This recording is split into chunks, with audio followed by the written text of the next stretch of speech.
I had to rewind it so I would have the song to talk over. Welcome, everybody, to the stream. Welcome. Someone said he's seriously going to push the Yuffie DLC back to like the week before launch and have to play it on Sunday. Oh. Okay. Let's do that. I was planning on playing it in January, like starting it in January. So we can, we can do that. Thoughts on MatPat quitting? We're starting with the big questions. So I never really watched Matthew Patthew. I never really got into like game theory stuff. A lot of people are quitting. So what I can say is burnout is real. And of course everyone's quitting in January because that's when the ad money is at its lowest. Oh my god, lowest. So I don't know. I don't really have any opinion on him particularly because I don't think I've ever really watched very much of his stuff. But a lot of YouTubers are taking a big break or quitting or stepping back. And it's just, it's just because I think something I've talked about plenty on my streams, and some people have asked me similar questions in the past, but it's a very difficult thing to kind of appease the algorithm. I mean, you don't have to. You could always... It depends on your... To me, it depends on your lifestyle. I've said this before, but if you're used to a certain amount of lavishness, then you may have to keep up with that algorithm, constantly. If you're a bigger channel that gets millions of views per video, I don't know how much that makes, though, because there's demonetization. There's, every video gets like a little bit... There's a little different per video. This isn't the song. Oh, we just did the song. So I don't really know, like, what the best practice is for maintaining a YouTube career and not burning out. I think Red Letter Media does a pretty good job, once a week, maybe once every 2 weeks. They also have a Patreon. But yeah, I mean, burnout is definitely a real problem. And that's why I'm glad I only do a couple days a week now. So like, I'm probably going to be live tonight. I was live yesterday. I might be done until Sunday. So, just kind of play it by ear per week, see how I'm feeling, see if I'm up to it. And that's kind of lately that's been good for me personally, but I also don't feel like I need to upload something every day. I just like doing it because I have kind of a weird work ethic. And I say work ethic, I'm just playing video games and talking over them. That's different than a long edited video. That's different than doing research, editing, doing voiceover, getting cameras ready, lighting. So I love what I do, but I also do it at my own pace, and this is a comfortable pace for me. But I can't even imagine what it's like for some of the bigger YouTubers that have been going, like Tom Scott, traveling all over the world, like he said, finding all these stories to cover, and then going there, and then realizing, oh shit, it's been 10 years. Like that Pink Floyd song, remember? When he said, then one day, you find 10 years it got behind you. Remember Pink Floyd when he said that? When himself, Pink, said that? So yeah, I think finding ways to adjust your streaming to what's more comfortable is important if you want to avoid burnout. And adjusting how you spend your money so that you can live comfortably and also work a little less is not a luxury a lot of people have. It's not.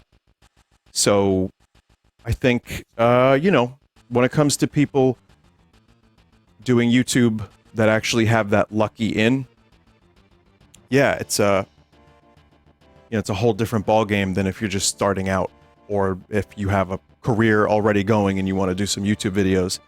If it's your career, lucky you, but also understandable if you don't want to pursue every single week, every single day, whatever it may be. I get that. But again, also, finally, You just have to do what you love. And if what you're doing for 10 years isn't something that you love, and you find it's actually causing you some distress, then yeah, don't do it as much. So, I mean, that seems obvious, but it's just like 10 people all at once, or like 6 to 10 people are all like quitting. So I figured that's my answer to the question. Someone was saying, Vinny, will you quit? You know, the question has been posed to me, and the answer is yes. Goodbye. No, I gotta play Final Fantasy VII Rebirth first. My answer is the same, and you've heard me say it before. I'll just say it one more time. I do love streaming. I like playing all kinds of weird games that are released, and it's fun, so I don't plan on going anywhere. I could see myself doing even less than today if music becomes a little bit more prevalent in my life. But I think I just really like streaming. Unless it got real weird or fucked up in some way, I don't know. Why would I stop? Because I love it, and it's fun, and I get to play my favorite games, and people get to chat with me and watch.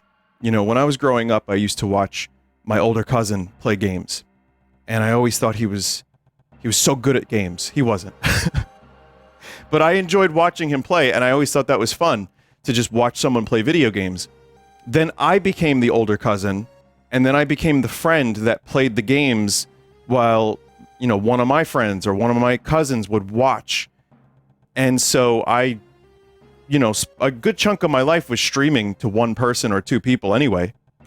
So I'm here. Hi, Willie. Thank you for the raid. Appreciate it. And yeah, so I'm planning on continuing to do this, and I love doing it. If I got to a point where I didn't love it, then yeah, I would probably do less of it, for sure.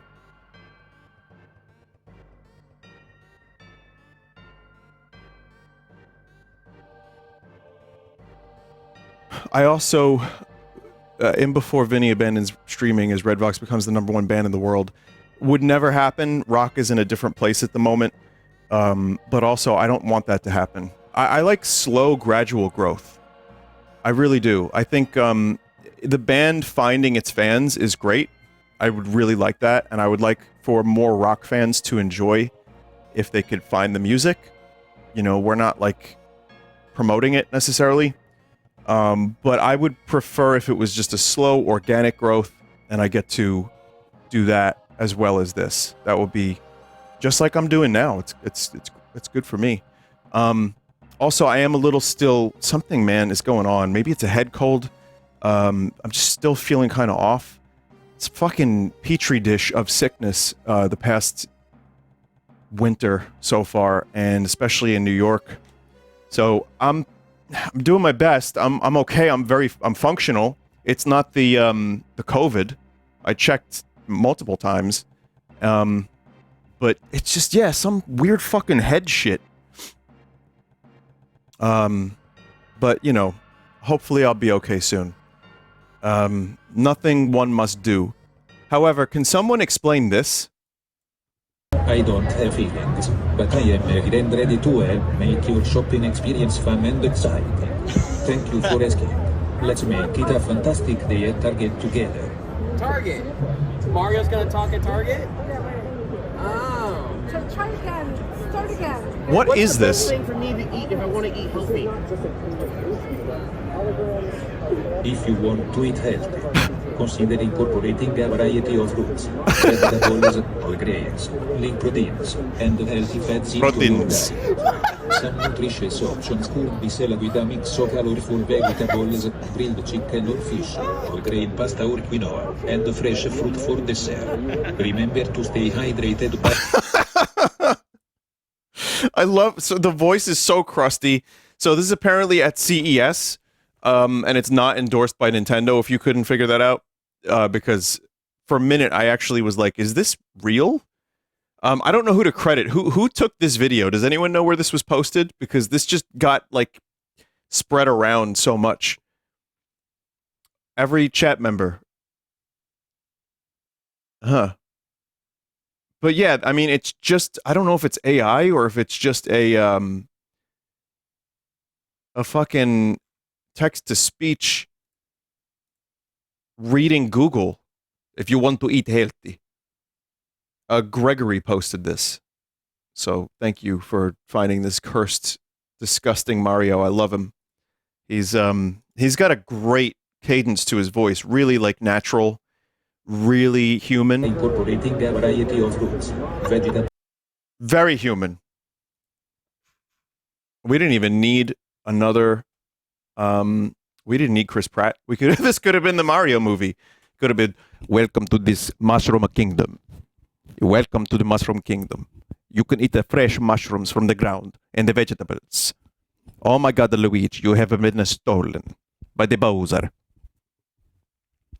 Let's go check it out. Chat, we're going to play a weird game tonight. I don't know if it's going to be good. It's going to be real weird. Oh, it turns out I didn't install the game. So that's, that's a problem. Well, you've got me chatting for another couple minutes. The download's going very quickly, but, how about that? Stream the installation? Well, it's 10% now.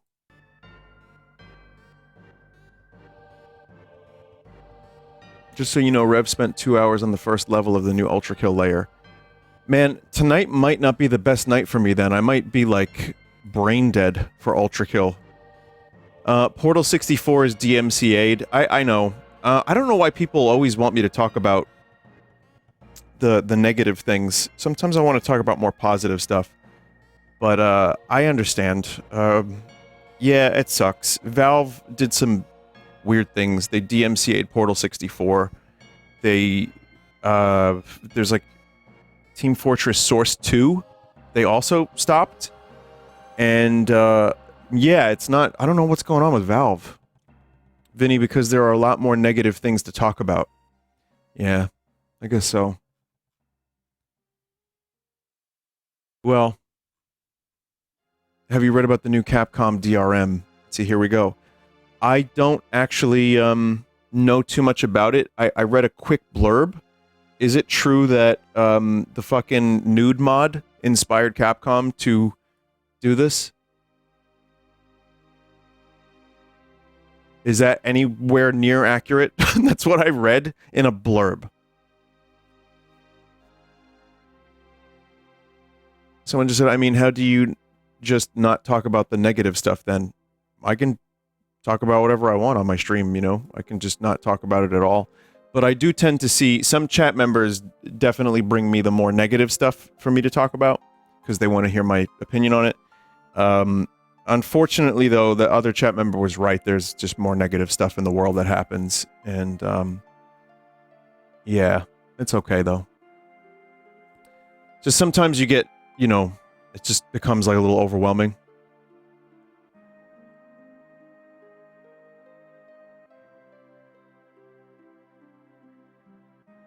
What else? Copyright is copyright. Getting mad at Valve for enforcing what's blatant infringement is just like whatever. Well, I mean, that's the Nintendo argument of why does Nintendo keep taking down their stuff when Valve would hire them to make the game. Which is true. Oh, it's done. In some cases, and in other cases, not so much. Sega has done the same thing. They have both taken down stuff, but also hired fans to make their games. And paid them, So, I mean, copyright is a weird thing, and companies are not a person, and they are driven by graphs and charts and stocks and bonds and numbers. So, I don't even... It's just you would expect Valve to not be so blatant about that. Usually they just kind of let it slide. I say, go after Skibbity Toilet. If they're doing that, just go straight for Skibbity. But whatever. I mean, I don't care. Whatever they end up doing. I hope the person who made Portal 64 finds a new project to work on that they can actually make money from because they're extremely talented. Portal 64 was amazing. That's really all I have to say about that.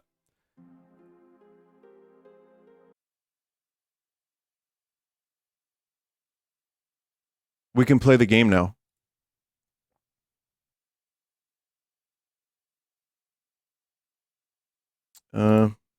Well, it's not loading. Now it is.